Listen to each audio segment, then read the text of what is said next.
eu quero comentar com você sobre a Igreja Católica. Eu quero que você desprenda de qualquer fanatismo religioso, porque a nossa base tem que ser a Bíblia.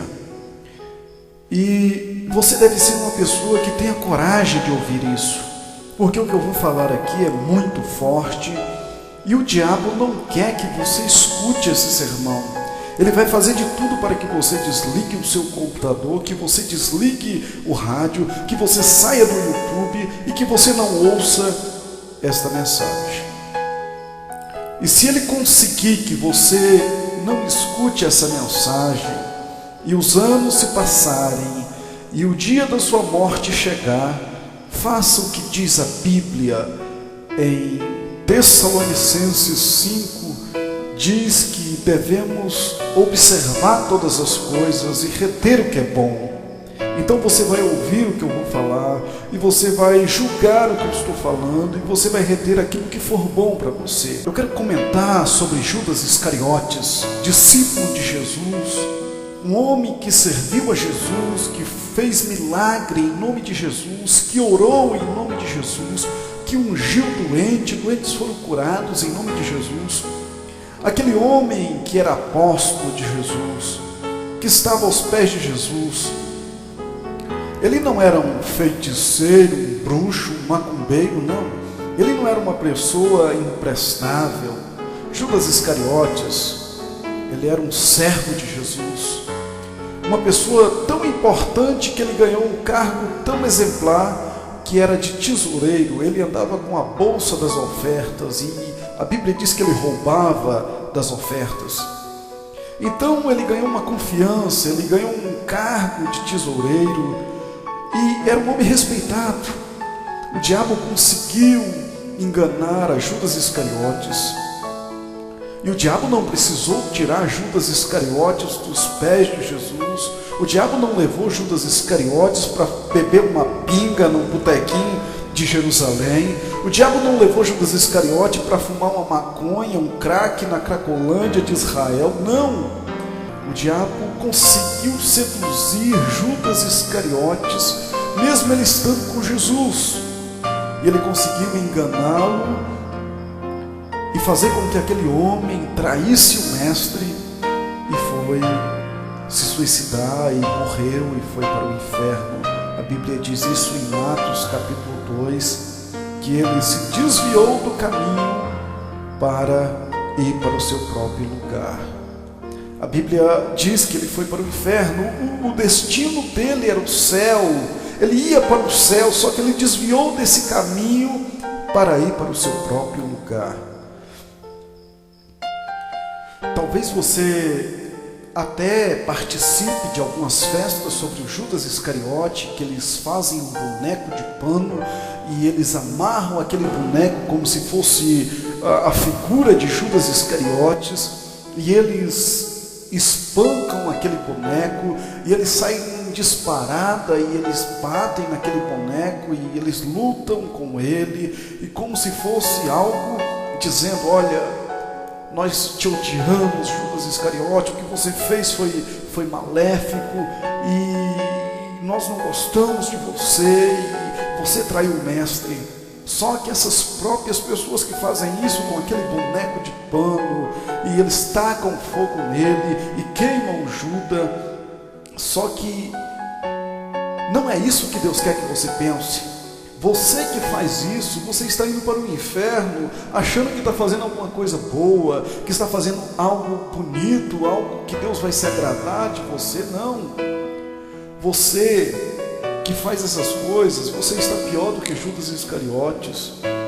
Judas Iscariotes traiu Jesus por 30 moedas, e você trai Jesus por um toco de cigarro, que é bem menor, que é bem pior.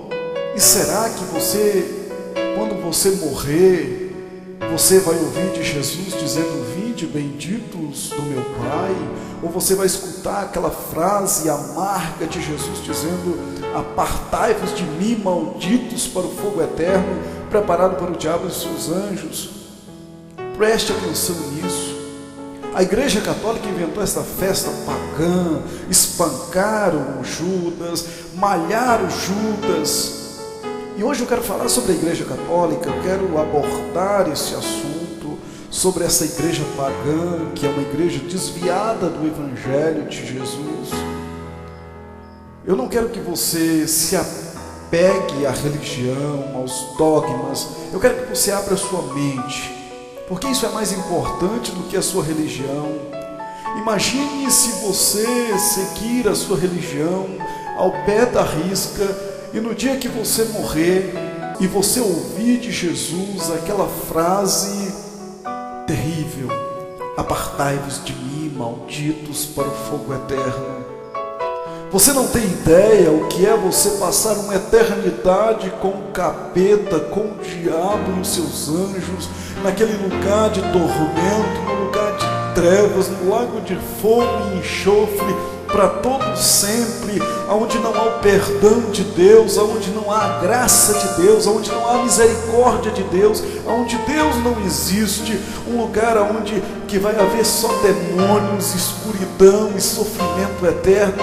Você não tem ideia de como é o inferno. Desprenda desses dogmas, desprenda daquilo que você aprendeu, porque muitos padres e religiosos, eles sabem a verdade, só que eles não querem abrir mão daquela cultura que aprenderam, daquele dinheiro que eles ganham, daquele poder que eles exercem sobre a nação. E eles jamais querem abrir mão da batina, porque sabem que eles não vão arrumar dinheiro fácil. Eles sabem que se eles largarem aquilo, eles vão ter que trabalhar de servente, eles vão ter que arrumar um serviço secular, e então a vida deles vai se tornar complicada, e eles preferem fazer vista grossa. A Bíblia diz que no final dos tempos se levantaria muitos falsos profetas e muitos enganadores, e eles fariam tão grandes sinais e prodígios e milagres, que, se possível, enganaria até aqueles que são escolhidos de Deus. E eu não quero que você se encaixe nessa profecia, porque ela vai se cumprir. Ou queiramos ou não queiramos, essa profecia ela vai se cumprir. Vai ter aqueles que serão enganados e vai ter aqueles que vão enganar. Aqueles que são enganados, eles não sabem que estão sendo enganados, e aqueles que enganam também, eles não sabem que estão enganando as pessoas, que eles estão sendo usados pelo diabo, eles não sabem que são falsos profetas. Você pensa que um falso profeta, ele usa uma voz grosseira, e ele fala palavras duras, e ele fala com a voz de dragão, engana as pessoas? Não existe um curso de falso profeta, não. Essas pessoas, eles não sabem que estão sendo usadas pelo diabo, eles não sabem que estão sendo instrumentos do capeta. Eles são enganados e eles enganam, eles são cegos, guiando outros cegos para o inferno. Então eu estou aqui para abrir os seus olhos. E hoje, se você abrir a janela da sua casa, você vai ver um monte de falsos profetas enganando pessoas, mentindo sobre a verdade de Deus. Eles não amam a Deus, eles não amam a palavra de Deus, eles amam a si próprio, eles são amantes de si mesmo, eles estão preocupados enquanto eles vão lucrar, enquanto isso vai produzir no bolso deles. A Igreja Católica, ela ensina os seus fiéis a adorar a imagem de escultura, algo que é condenado por Deus na Bíblia Sagrada, tanto no Novo como no Antigo Testamento. Aí você me responde: não, a Igreja Católica não adora a imagem de escultura, ela cultua, ela venera os santos, ela as tem como uma lembrança, como uma imagem para a recordação de seus fiéis.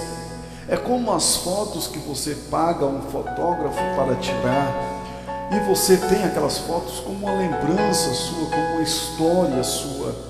Só que é bem diferente. As fotos que você tem, você não reza a ela, você não faz pedido àquela foto como se ela viesse a interceder por você, você não faz procissão com as fotos que você tem, você não reza a ela e você não se ajoelha a ela.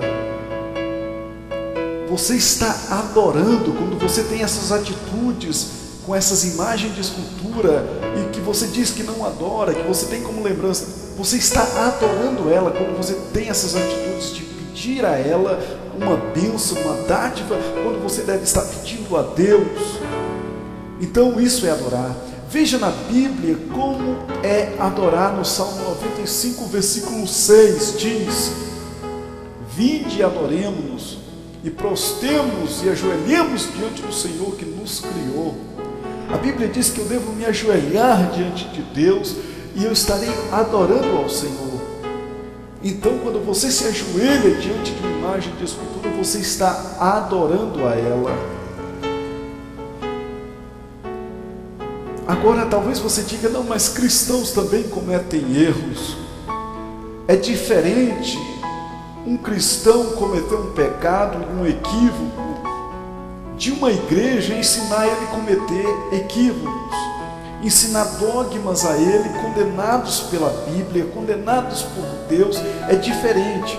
Se um cristão errar, cometer um pecado A ou B ou C, aquele cristão, ele está desagradando a Deus, mas é ele só. A igreja não ensinou ele a errar. Agora, se a igreja te ensina a pecar, essa igreja é uma igreja maldita, amaldiçoada por Deus e anátema, expulsa da presença de Deus.